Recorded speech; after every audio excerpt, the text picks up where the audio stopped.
Okay, everyone, we are about ready to get started here. Jessica and Shannon, why don't you go ahead and turn your cameras on as we launch into today's webinar. I am so excited to welcome everyone here to our webinar series in celebration of our new edited collection, The Business of Innovating Online, Practical Tips and Advice from Industry Leaders. This is the first webinar in a three-part series that we're hosting this fall to let you connect with some of our chapter authors. I'm Katie Linder. I edited this collection. I'm also the research director for Oregon State University Ecampus. And I am joined today by Jessica DuPont and Shannon Riggs, who are my colleagues here at Oregon State Ecampus. Jessica, why don't you unmute and say hello? Hi, everyone. Nice to be here with you today. And Shannon? Hi, I hope you can all hear me okay. Thanks very much for joining us. All right, so before we get started, some quick logistics. I do want to hear where everyone is logging in from. So if you want to share in the chat where you are logging in from today, we would love to hear that, your institution or just your geographic region of the country. I'm sure we have quite the range. Chicago, Baltimore, Illinois, Louisiana, some folks from California. I see South Carolina, Kentucky. This is going very quickly. Indiana, Michigan. Excellent. Well, I'm so excited for all of you to be here. I also want to thank our co-sponsors for this series. We had co-sponsorships from OLC, Quality Matters, UPCEA, WCET, and the EDUCAUSE Learning Initiative to help us get the word out about this series. And there are many people from those organizations who are actually chapter authors as well in this collection. So we're very thankful for their support for this series. Today's session is being recorded, and I will be sending out a replay link, so you will have access to that. And if you want to share it with colleagues, we welcome you doing that. Many of you are signed up for future webinars in the series, and you will get links to that and reminders about that as those dates get a little bit closer. I do want to mention that we are in Zoom webinar platform, and that means that you have an option of using the Q&A feature that comes with the platform and asking a question through that platform. Because we do have so many people in the room today, it will help me as moderator if you use that Q&A feature, if you do have questions for our panelists, rather than putting those questions into chat. We do encourage you to back channel in the chat, and I don't want to miss any questions that might come in. So please feel free to use that Q&A feature if you do have questions that you want our panelists to address today. We are live captioning today's session, and we will have an option of captioning in the video replay as well. So that is something that we are happy to provide for those of you who may need that accommodation. I also wanted to mention, you may have seen when you registered for the webinar that we were offering a book raffle. That has taken place, and we have mailed out 250 copies of this book to various of you who registered for that raffle. Those went out last week, so you should be getting those in the mail, and congratulations to those of you who did win the raffle. If you are interested in the book and were not a winner of the raffle, you can use a code BIO20 on the Stylus website if you want a 20% off discount for a copy of your very own. Okay, so let's launch into today's topic. So on today's webinar, we're really focused on the concept of creating an innovative vision. And this is a really exciting topic for us. This was the chapter that Jessica and Shannon contributed to in the book, along with several of our colleagues here at OSU eCampus. So we're gonna start out with some general questions about this particular topic. But as I mentioned, I really welcome you adding your own questions into the Q&A feature, and we would love to have questions from the audience throughout today's 1-hour webinar as well. So to kick us off, I would love to have Jessica share a little bit about the context of eCampus, just so folks have a sense of who we are and who we serve before we get into more specific discussions of creating that innovative vision. Thanks, Katie. Yeah, I think that's a great kickoff question. Just for context, Oregon State eCampus is the centralized division for online learning at our university, which is a Research One public four-year institution located in Western Oregon.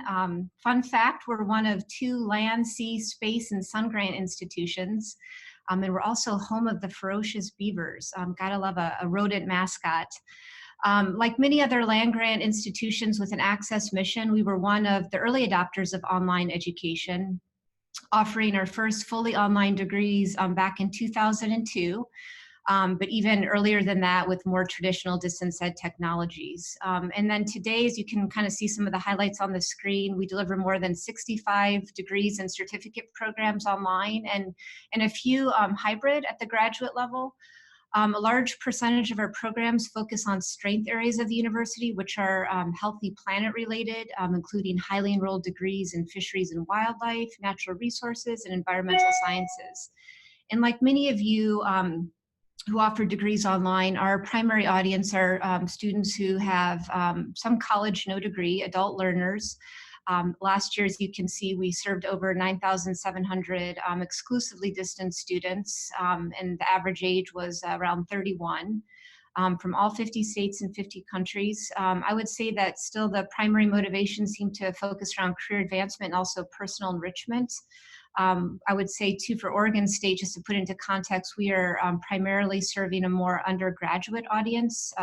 Over 66% of our students are pursuing a bachelor's degree for the first time. A few other facts, 1 in 5 of our students are first generation, and about 1 in 10 have some kind of a military affiliation as well.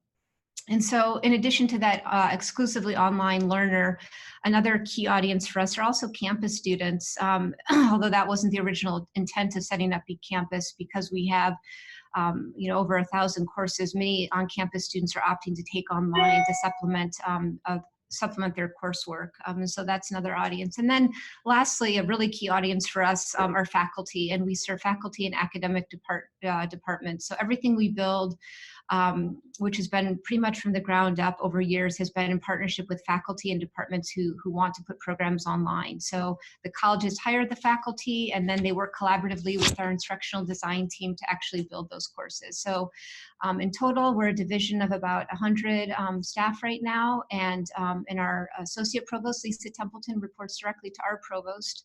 And so that's just a little bit about us. Excellent. Thank you so much, Jessica. Okay, so today's topic is really about creating this innovative vision. And I want to start out with Shannon chatting a little bit about what is a vision and why does it matter? Why is a vision important for organizations that are focused on online or e-learning? That's a great question. And I just want to start off by saying that we're really pleased that you're all here and joining us. And we're definitely going to share what we know, but that your answers your user mileage may vary and may be different. So what is a vision and why does it matter? Why is it important? What we're talking about here today is a vision for innovation. So I think it's really important to break that down into its two parts. Vision has a couple of different components. It's future thinking, it's aspirational, it's motivational. I think it's important that vision, to acknowledge that vision includes everyone in your organization regardless of the role. And so people, regardless of what their day-to-day work is, need to be able to connect to that vision in some way. It needs to be meaningful for them. And vision is something that it helps you make decisions and move into action. So when you get to a fork in a road, your vision will help you decide which path to take, if it's one that's serving you well. To have a vision for innovation specifically just dives a little bit deeper. And to have a vision for innovation, it means you really have to think about what innovation means for you. Innovation is one of those buzzwords that can mean different things to different people. So I think as you're developing or honing or refining your own vision for innovation, you want to think about what do you mean exactly by innovation at your institutional context. So for us, as from Oregon State University, the vision for innovation is building on our foundation, who we are as Oregon State, to solve problems and create new opportunities. I think some folks may have perhaps a narrower vision of what innovation or definition for what innovation is. I can see where some people may think that innovation requires like a new invention or something technological. But for us, it's really more about that creative thinking and creative problem solving and that creation of new opportunities. And now to get to the second part of your question, why is vision important? I think that having a vision for innovation really has helped us to be relevant to those that we serve and partner with. I think it has helped us to adapt and continue to be of service as things have changed over time. But what it really means for us day to day is that we need to be really attentive to the people that we're serving, and that's both the students and the faculty and academic units. And we really need to listen to what their needs are, what are their pain points, what are the problems that they have, and then also be always on the lookout for what are the opportunities for those folks. And so we're really listening for those things. And then we have to be nimble enough to respond to what we hear and what we learn from that listening. I think externally that looks like, for the students that we're serving and the faculty that we're serving, I think it looks like we are, solving problems. We are serving specific audiences. We're supporting the university's mission. But vision, that vision is also important internally with our own staff. Because it helps us to guide the culture of what we're doing. It improves our strategic thinking. And it strengthens our sense of who we are and why we do what we do, and ultimately our brand identity. Okay, thanks, Shannon. So I already see some questions coming in from the audience. I'm going to hold off on those. We're going to get through just a few more questions. And then hopefully give you some kind of basic information before we dive into more specific questions. But keep the questions coming. You can use that Q&A feature that is in your Zoom platform.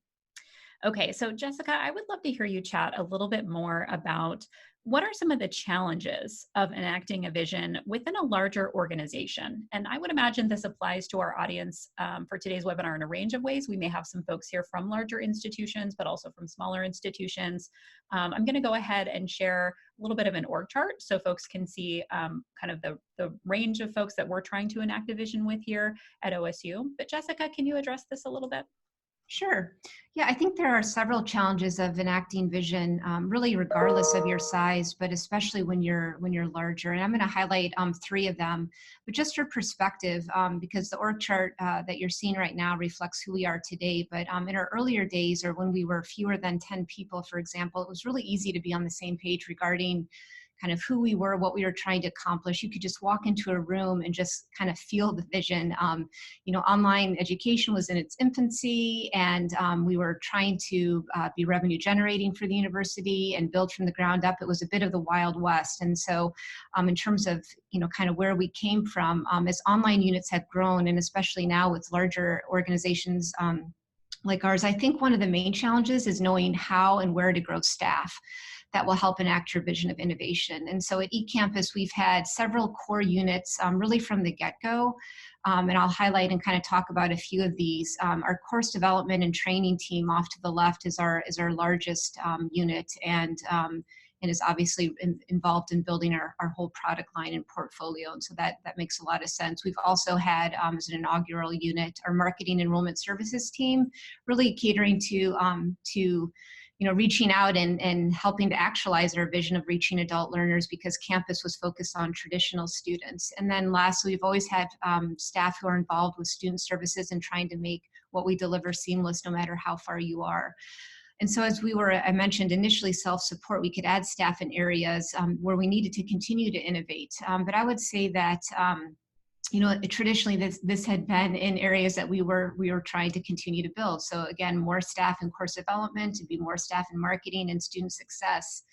And over time, as our vision has evolved and kind of fluxed, we've recently added new units that are focused on different ways to propel our vision of innovation. And so most recently, we have an open educational resources unit, really trying to capture and kind of grow our free and online kind of our free and open textbooks initiative to make education more affordable, as well as recently launching our Ecampus research unit, which is conducting original research in the field of online teaching and learning. And so that's really a big part, I think, is really just kind of how you grow the staff. But another challenge I would say is the larger the organization, the more reliant you become on effective leadership and organizational structure. So I just want to highlight a few things and kind of how we encourage staff at eCampus to really work collaboratively across the units. I think universities in general can be very siloed. We find that, in terms of the different functions, and even in a division as it gets larger, it's easy to just stay kind of within your unit. But I think the real innovation for us and where we're seeing things happen is when units are kind of cross-collaborating, teams are cross-functional, and we're really encouraging that kind of collaboration. So that's within our own division, but then on campus, I would also add that part of enacting that vision of innovation, that some of the challenges is also just in building strong partnerships and realizing that the work you have to do will be in concert with other partners on campus, which might include central information services, definitely partners in enrollment management, and for us, it's also been the advising community as well. And then lastly, I think another challenge is translating that vision to just a wide variety of units and staff who are doing really different work. So staff involved in our research unit are doing work that looks really different than the multimedia developers building courses, as well as the staff doing marketing outreach to adult learners. And so I think that's another piece of this is just trying to foster with all the teams that you're working with, asking them to kind of go out and say, what does innovation look to you, and encouraging them to try innovative things, and knowing that often we're going to fail, we're going to learn from it, but that's okay. That's really part of our culture. Shannon, did you have anything to add on this one? A little bit, I think our specific vision means that we really need to be attentive to the needs of the folks that we're serving, and to be nimble in response to those needs. So what that has meant for us, just as a practical reality, is a lot of change. A lot of that has been just the growth that Jessica alluded to, but also some restructuring here and there. I think for some employees, that kind of change, especially when it happens on a fairly frequent basis, it can be stressful. So we do try to screen for adaptability to change. When we're hiring, we talk very openly about the fact that we do change in response to our student needs and the needs of the faculty that we're working with. But for some, I think one of the challenges is that it can be stressful. But I think it helps to know that there's a larger purpose and a reason for the change. We tried to be really vocal and just intentional about just acknowledging that as we're talking with staff and as staff are talking amongst each other. And we talk about that the reason that we're changing or growing or adding a new position or reorganizing or whatever the change is, isn't just changing for the sake of change. We're changing because we're trying to solve real problems and create real opportunities for people, and we're really trying to make people's lives better. So that just kind of putting that up front can help with some of those stressful, some of that stress management in times of change. Yeah.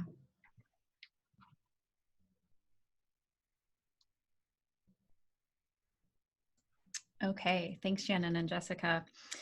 Our next question is, how do we go about aligning the eCampus vision with that of the larger university? And I'm wondering, Jessica, if you can kick that off, thinking specifically about maybe tying in with things like the strategic plan. Sure.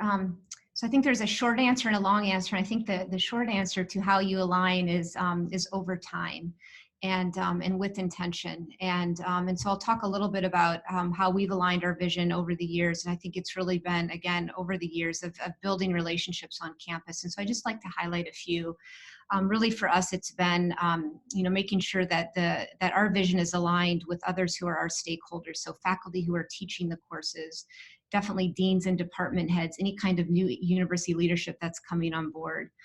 Service units that are reaching out and also impacting our students, our Office of Admissions, a lot of different partners in enrollment management. I would say one thing that's helped for us, and that that maybe you've also tried, is anytime new campus leadership comes to the university, we usually give them a couple weeks, maybe a couple months, but then we reach out to them and offer to meet with them and give a 101 of eCampus and who we are, why we're here, who we're serving, and really to provide more information about the growing adult learner market and the programs that they want. So I think initially that alignment with campus especially has been around awareness building and advocating for our students. That's a lot of what we do. I would say that was really core in the beginning, but it's still core. I don't really think your work is ever really done in this space in terms of what that looks like. For us, it means volunteering to serve on campus committees, making sure there's a voice at a table, our voice at the table for online students, especially when it comes to student success initiatives. It also is about inviting partners into our meetings, including them on different kinds of pilots. And I would say too, getting recognition as much as you can, trying to put your online unit and teams and staff up for different kinds of awards or partnering with others, as well as with your students. And really anything that you're trying to do should be elevating the university's brand as well. So I think ultimately helping to fulfill your university's mission is really key for us as a land-grant institution. But I think, in the end, I'll just maybe sum up by saying it's really about, aligning in the strategic plan, as Katie mentioned, and how that comes into play. So our university just recently launched an updated strategic plan, SP 4.0. It's a 5-year plan. And I have to say that when our leadership team had a retreat and we were reviewing an early draft and had been asked to give input, we started jumping for joy. I mean, literally, this is what higher education administrators do when we see ourselves in the strategic plan, because we saw that there were so many points of alignment in terms of serving adult learners, in terms of the online pedagogy and the different kinds of technology. And that was really exciting, because that means that really when you start to see that alignment, that you've aligned, that ideally you're part of the university's strategic plan. Awesome. Thank you so much, Jessica. We have one more question that we're going to dive into before we turn it over to the audience. I do see some questions coming in via the chat, and I'm going to ask if you can to put those in the Q&A feature. It's just a little easier for us to track them over there and also to answer them live. Okay, Shannon, can you talk a little bit about how the maturation of online teaching and learning as a field as a whole has impacted the eCampus vision for innovation? Sure. And, as Jessica's previous answer, there's, I think, a short answer and a long answer. So I think the short answer is that, the maturation of online teaching and learning, it's made our vision for innovation necessary. I'm not sure that it would be possible, or I have difficulty imagining how it would be possible to be successful in providing online education if you weren't kind of innovative at the core, and if you weren't really embracing that with all you have. Online teaching and learning, it has changed a lot and continues to change. I was thinking back and preparing for this webinar today, thinking back about old days and here at Ecampus. And when I came to start working here about 9 years ago, and we had this storage room that had just boxes and boxes of VHS tapes, because it was not that long before that we were mailing VHS tapes out to students, and students would mail them back, and that was an important way of that we had of distributing the content for courses. There are no more VHS tapes in our storage room. We discontinued that practice, of course. We also delivered courses on a web page. We didn't even have a learning management system way back when.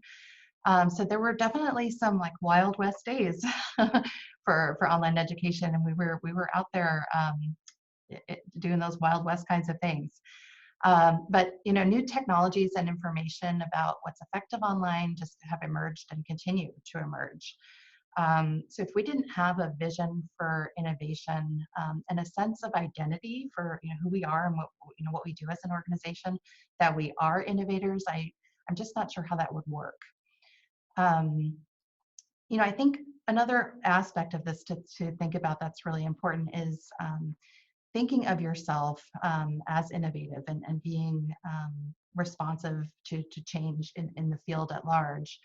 I think, when you have this spirit of innovation and you see yourself as innovators, you are you're really willing to take, it makes you a little more willing to take risks, I think, because you know that sometimes you try things and sometimes they're not going to work, and that's part of it. And that's okay. And so I mean, certainly, as an organization that sees ourselves as innovative, when we try something and it succeeds, we celebrate those wins, and those are great times. And fortunately, there are more wins than there are fails. But we also seem to have this this culture and this way of doing things that when something doesn't work out quite as planned or doesn't work at all, we come at it, instead of as a sense of like blame or shame or anything like that, we come at it with a sense of curiosity, like, well, why didn't that work, or why didn't that do what we thought it would do?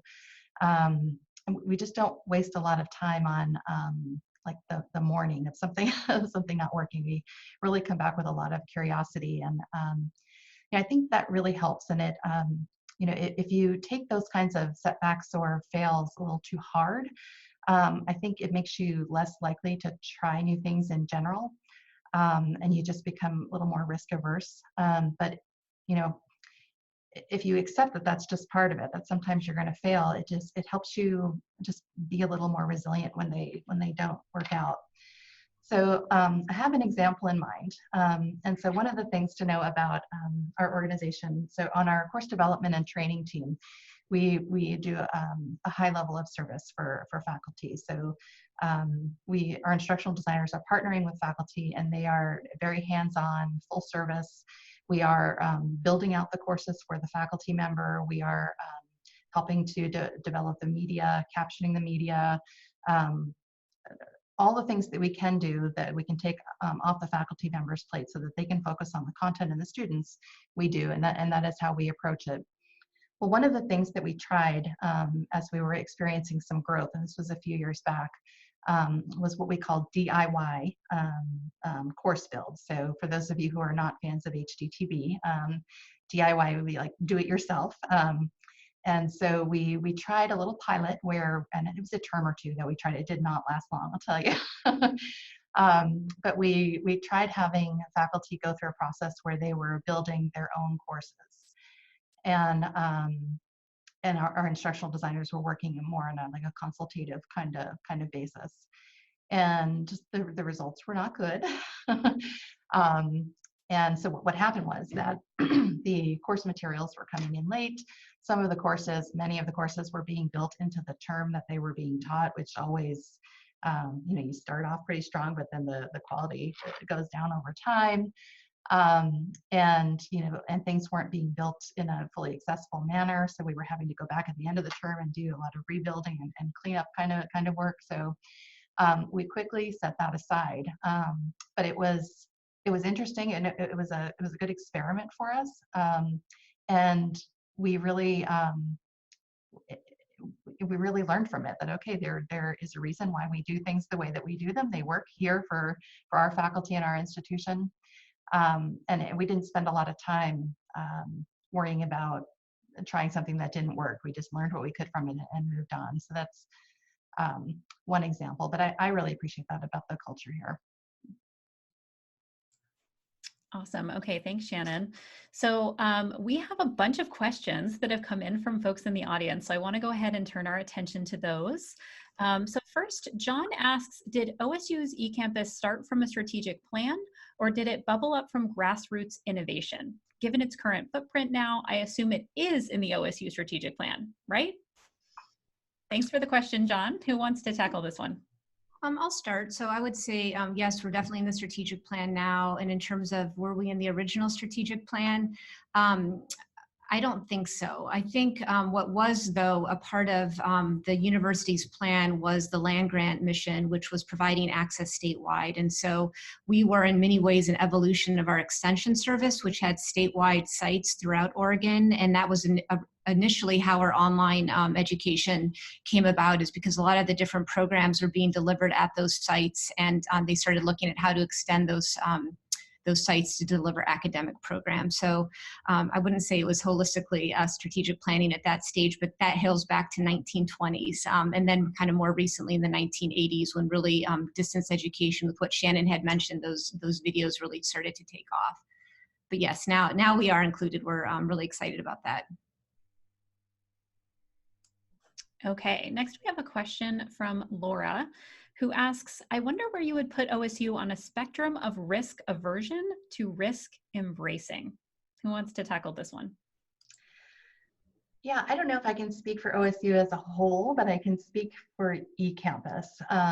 It's hard to put numbers on questions like this. And I think our approach is we're very open to new ways of doing things. And I think, I would put us closer toward risk embracing. And of course, we're trying to take calculated risks. We're trying to, learn from what we know already, from what we've tried in the past. But when there's a new problem that's emerging, or a new solution, or a new opportunity, we are very, very willing to dig in and see, well, what would it take? We do some really very collaborative kind of brainstorming around what would this take to do? What could possibly go wrong? What are things that we need to think about? What other partners on campus do we need to bring in? So we're pretty deliberate.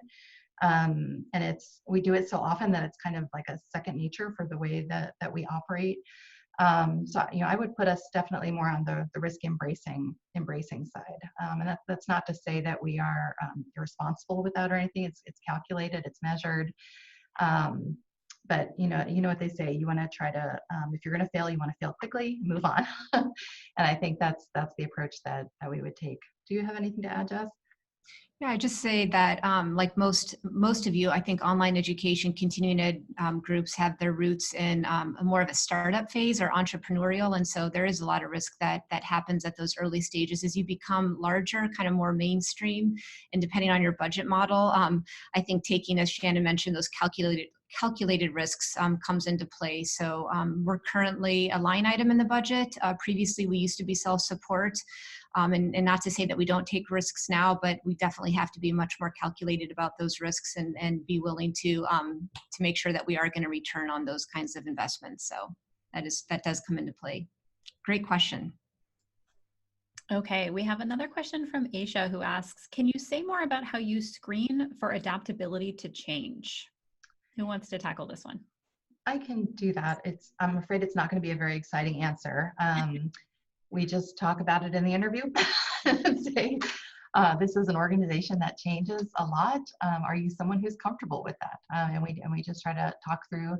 We usually will give the examples of the most recent changes that we've experienced, and just try to gauge the response. It's not foolproof for sure, but at least it's a good disclosure to the potential employee that this is what you're in for if you come to work with us, and it's really exciting and really fun, and we're doing this for important reasons. But that is part of it. That's part of who we are and how we operate. Yeah, I would also add that that's something that we check for in reference checking in terms of asking how people demonstrated being adaptable.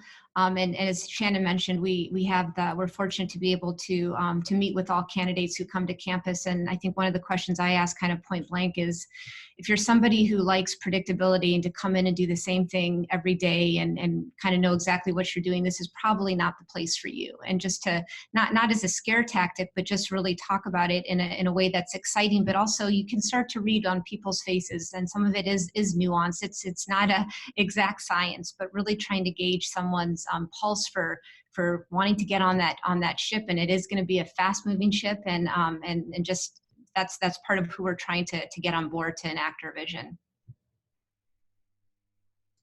All right, thank you. The next question comes from Cheryl. She says, Shannon mentioned there's a lot of change that happens when innovation happens. Are there any efforts on campus that are focused on organizational change? And is there possibility for you to partner with them?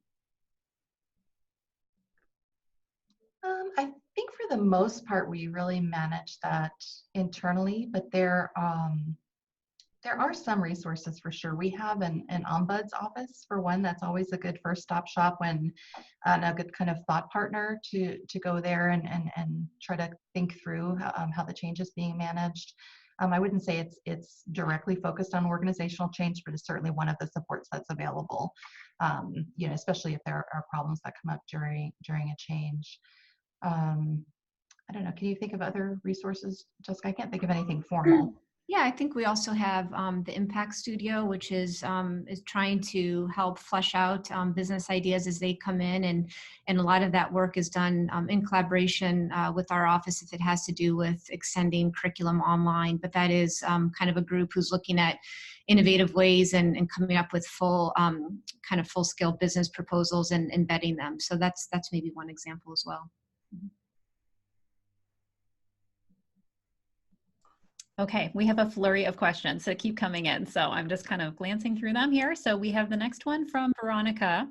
She asks, when developing a team and considering team members' adaptability to change, do you also consider how to include those team members in the decision making so that they are not just impacted by the change, but they're also empowered to influence changes? Great question, Veronica.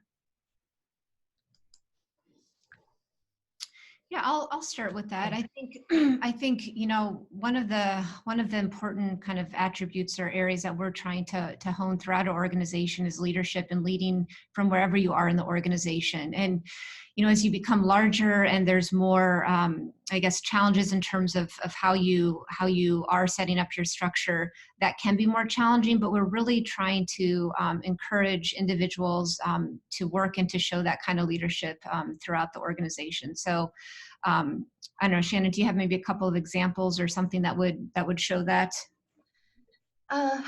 Let's see. I can think of an example within our course development and training team recently. Our team of instructional designers was growing significantly, and we were trying to figure out a way to balance the ability of the assistant director for instructional design to lead instructional design efforts and have some time working on instructional design itself, while also managing an increasing number of employees and just all the HR kinds of responsibilities that come along with that. And we had some ideas back and forth and considered some, but one of the ideas we had was creating another kind of manager level below the assistant director, but then we thought, well, how would that work? And we were hesitant to go that way. And then someone from our instructional design team had the idea to create a second assistant director for instructional design and just kind of divide the teams evenly so that the two assistant directors of instructional design could lead the teams and lead and how we're doing instructional design at OSU. And it was a great idea, and we put that into action. So I mean, I think that's one pretty straightforward example of how we've incorporated that kind of feedback and idea sharing. I think that's just part of how we do things. When we have a puzzle that we're trying to work through, we tend to reach out to the folks who have a stake in that or have expertise in that area, and we get their opinion. I think that's also part of being that innovative culture, that we are going to try some things, and so we're going to be open when we're talking about trying some things. So it's there. Like I think in some organizations there might be a culture where you might worry about sharing some potential changes that you would make your team members and staff nervous. I think we tend to be a little more inclusive and open about that, where we're trying to get as much input as we can to make the best decisions that we can. Okay, so kind of a related question from Irene. She asks, how supported are the staff, the IDs, IT, multimedia specialists, administrative, how supported are they in expressing their opinions and trying things out? Do you want to elaborate on that a little bit? Sure. That is one of the best things about working here is that people will bring forward these ideas and try new things. And sometimes they come from, out of nowhere. I mean, I remember this is years ago, one of our media team specialists talking about AR and VR. And my association with that was all about video games. And I thought, well, how is that going to relate to online education? What's the connection? And he just really advocated for it. And just kept, kind of helping me see examples of how it could be applied. And sure enough, years down the road, we do have some courses that are using that technology, and we continue to explore ways to put that into effect. So we really welcome those kinds of ideas, and we try to make some room and time for developing those. I mean, one example of that would be our media team specifically.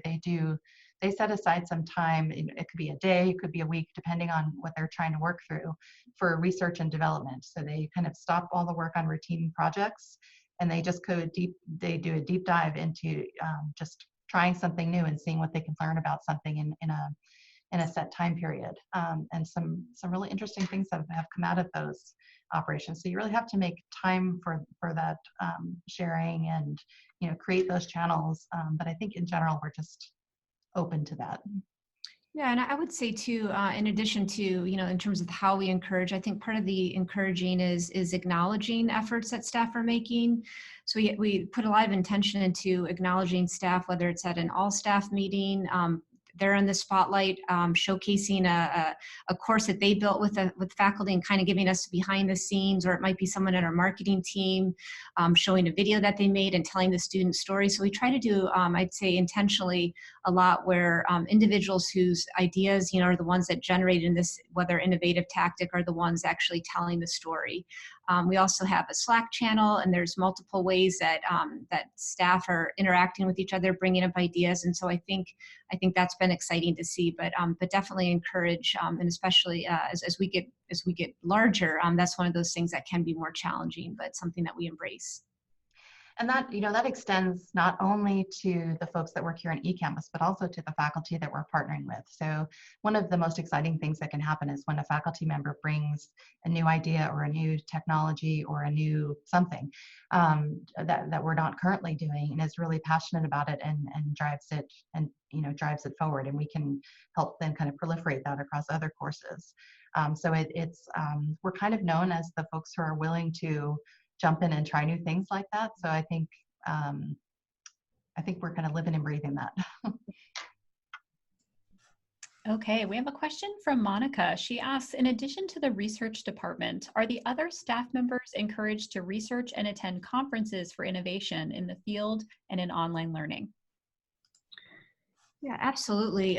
We have professional development as a really core part of our goal of our strategic goals, and I would say that all staff in any unit are really encouraged to attend conferences, to whether it's on innovation or just other areas, and just become have the most kind of top of mind things at their fingertips. And one of the things that we encourage too are attending conferences that may not be in your specific discipline. I mean, there's obviously functional areas where you may want more of the practical how-tos, but I think Shannon probably has some good examples with IDs, but also on the marketing side, some of what we do are encourage staff to go to industry kinds of conferences around marketing tactics. Higher ed isn't always the most innovative with some of the latest in terms of marketing recruitment, some of the software and technology that might be used, and so there's definitely a lot of encouragement and funds that are spent for staff to develop those skills.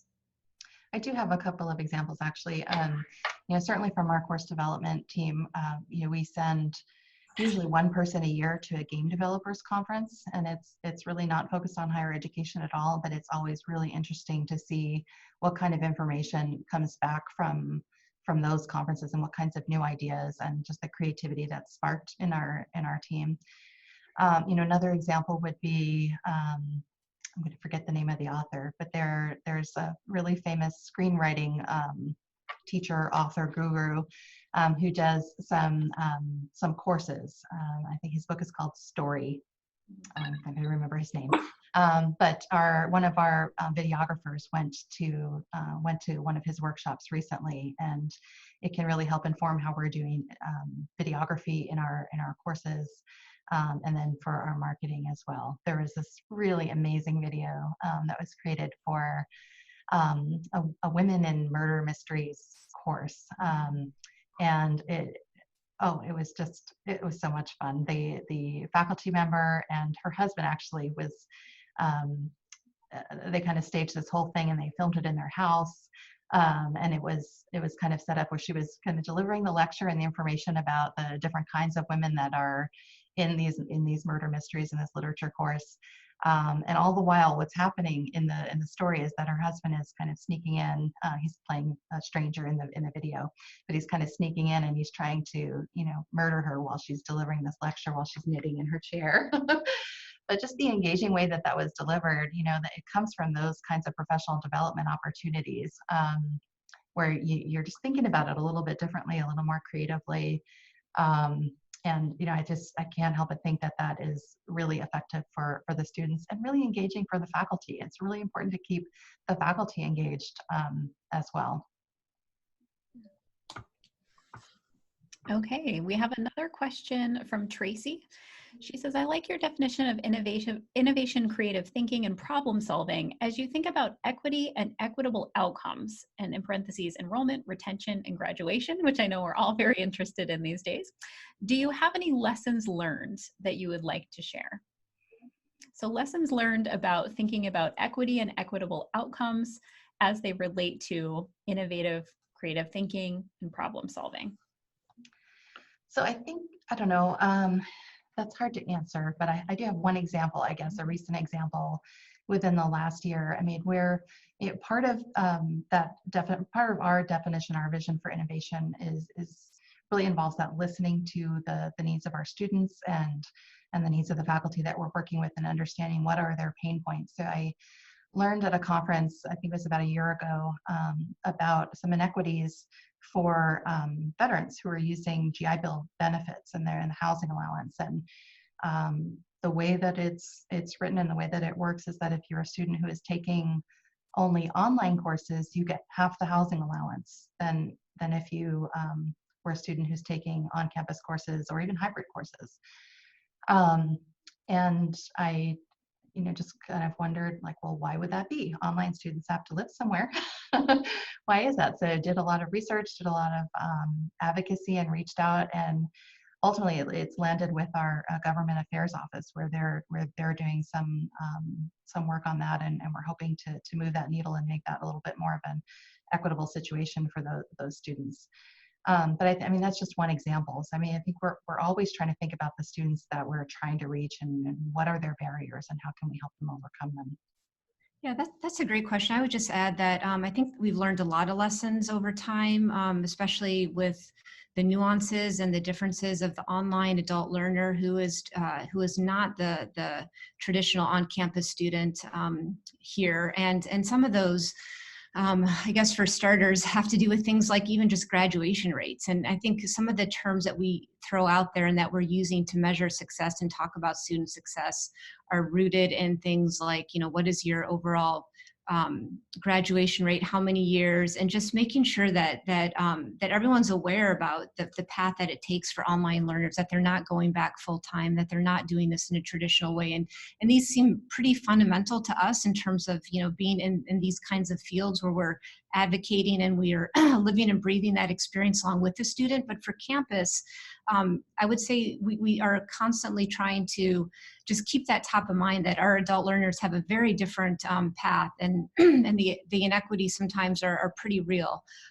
They're also going part-time, and some of the inequities have to do, or not necessarily inequities, but some of the challenges around affordability and having access to financial aid, which is really challenging if you're taking less than 6 credits an academic term. And so I think there's a lot that we've learned in terms of what those barriers are for students, and then how we kind of rally behind those and create either pilots or new projects to really make sure that our students can be successful. And somehow we're not following these policies that have been set up over time, really, again, for those traditional on-campus students, but revisiting policies proactively. So I know that doesn't sound super creative and fun, but honestly, that's a lot of where I think the innovation happens is just revisiting things that were not set up for adult learners, and trying to find out how we can modify those to make sure that we're ensuring success for our students as well.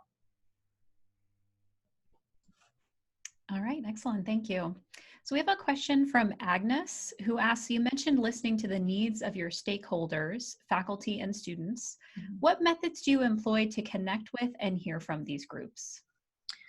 Yeah, I'll start with that. I'll start on the student side anyway. I would say one of the main methods we've used and has been really part of our DNA since the beginning is founded in market research. And it starts really from not even the student, but the prospective student standpoint in terms of what are those programs of demand that they're interested in. And that was a lot of what guided us initially in developing programs was looking at the areas that they were most interested in taking to help them in their career paths. And so there's a lot of, we partner with a couple of market research firms, and we also do a lot once they are here with student surveying. We have annual assessments, some of which are done through vendors and some of which are specific to Ecampus and measuring what we're doing. So I would say it's a variety of different questionnaires. At times it can be focus groups when we're launching a new initiative and wanting to make sure that it will be something that has legs in the marketplace. But a lot of it is ultimately dependent on market research and making sure that what we build actually will have an audience for it. So that's been really critical for us. It's a great question.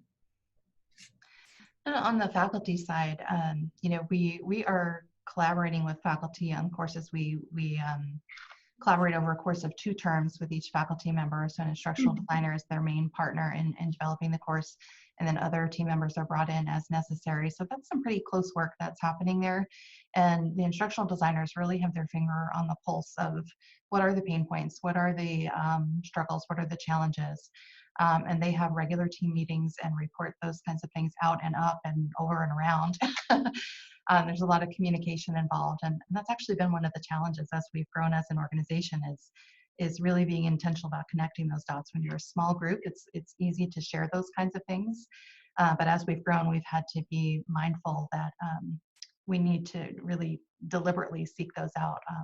One of the things that we've done recently is actually have our student services team or select members of that meeting with some of our course development team, so that the folks who are facing faculty and serving faculty and the folks who are hearing from students about issues, let's bring them together and see what kind of, how can we improve our development process, how can we make students more aware of how things are supposed to work or the resources that are available to them. And so that's something new that we're trying, but there's a lot of communication involved. I think one of the primary, maybe our flagship way of hearing from faculty is in our annual event, the Faculty Forum. And that is used to be a 1-day, now it's a 2-day conference that we hold on campus every year.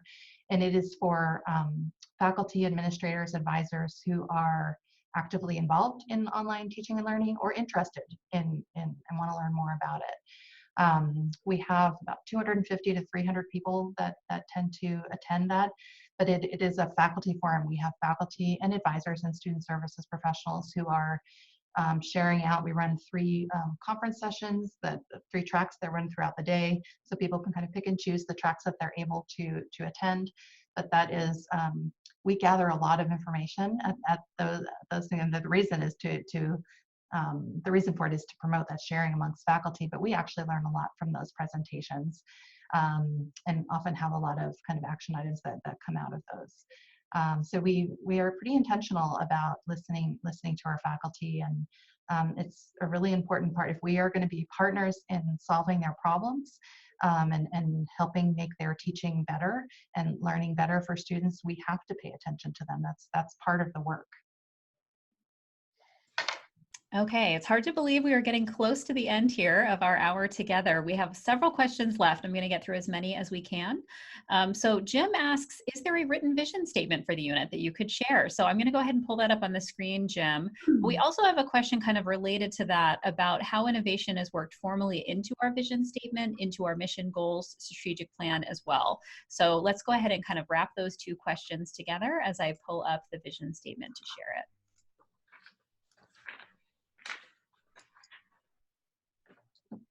Yeah, the vision statement that is showing on your screen is actually one that I think was written in 2010 or so, but it still is working for us. And recently we drafted or recreated our a mission, values, and goals statement that really drew from this vision statement. And so those, I believe, are on our website, the mission, values, and goals, but they're definitely connected.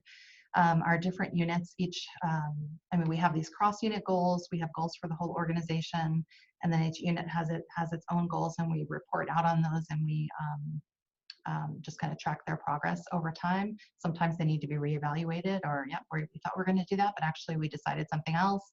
But that's one of the things that we do in our regular meeting structure, is report out on progress.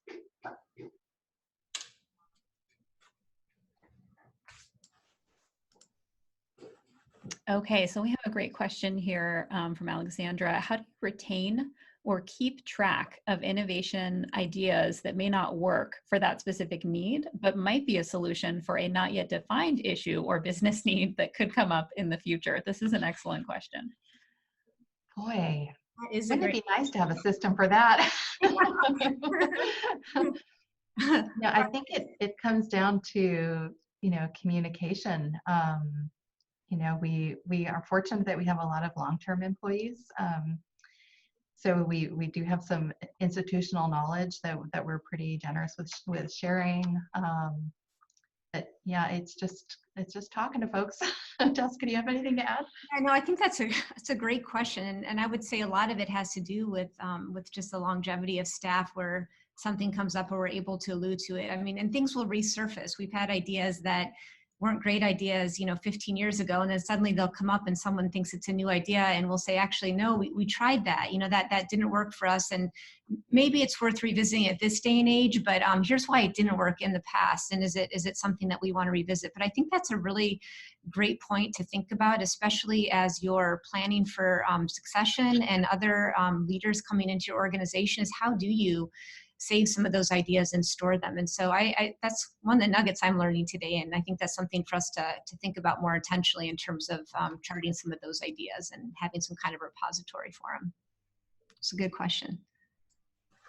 Okay, we have another great question. Can you describe any online pedagogy or support tipping points that helped move eCampus from grassroots innovation to institutional strategic priority? Another great question. That is a great question. I think that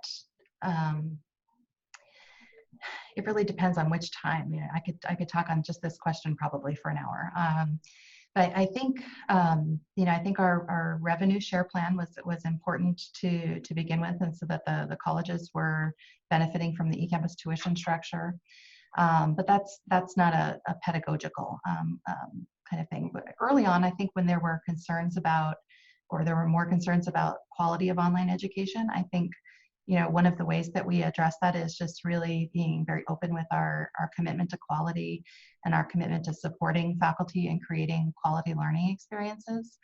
And just being really, really open to that. And one of the things I remember years ago having to just kind of debunk the idea that an online course is like something you record and just kind of play, and it takes care of itself online.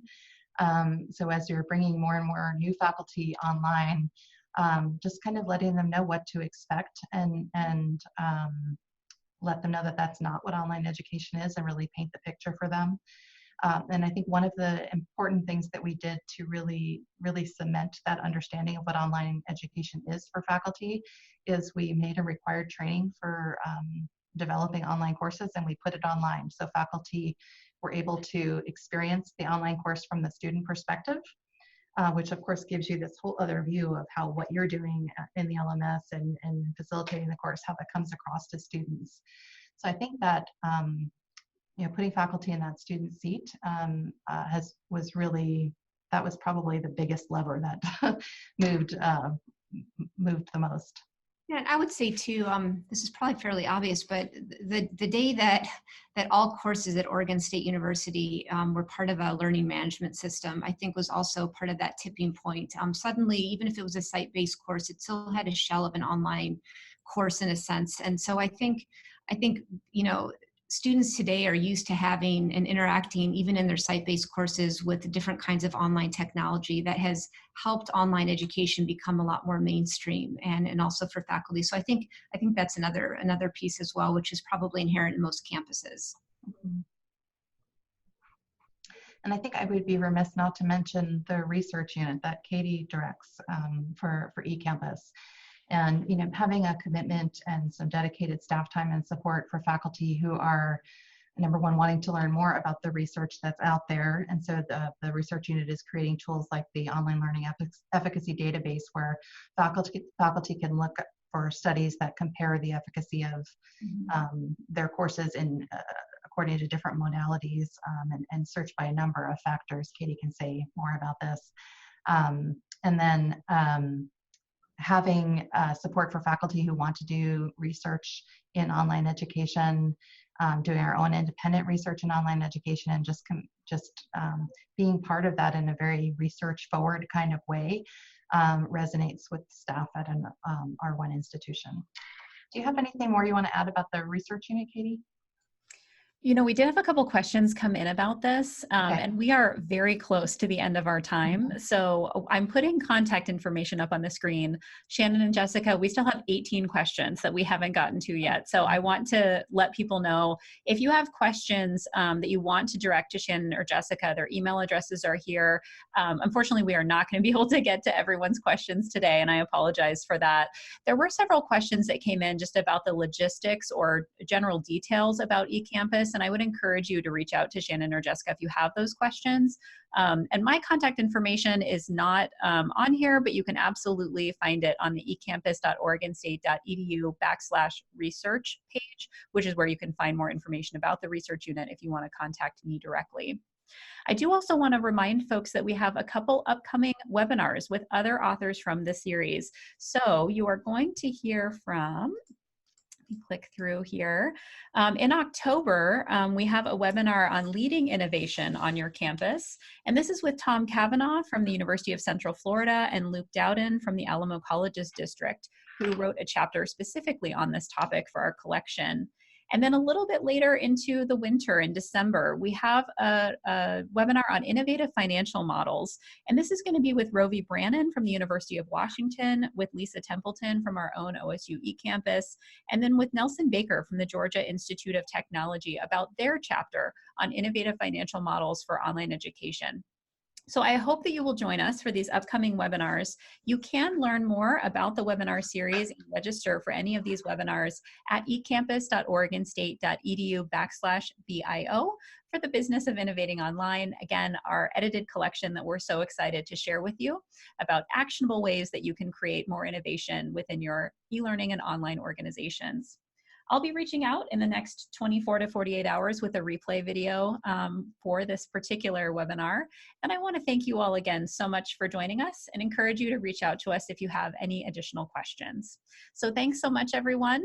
And I see some people giving us some thanks and goodbyes in the chat. We really appreciate you being here. Also, thanks so much to Shannon and Jessica for joining us on this webinar and answering all of these questions that we had for you. This was really fun. Thanks, Katie. All right. Thanks, everyone. Have a wonderful rest of your day. We'll be in touch soon with the webinar replay.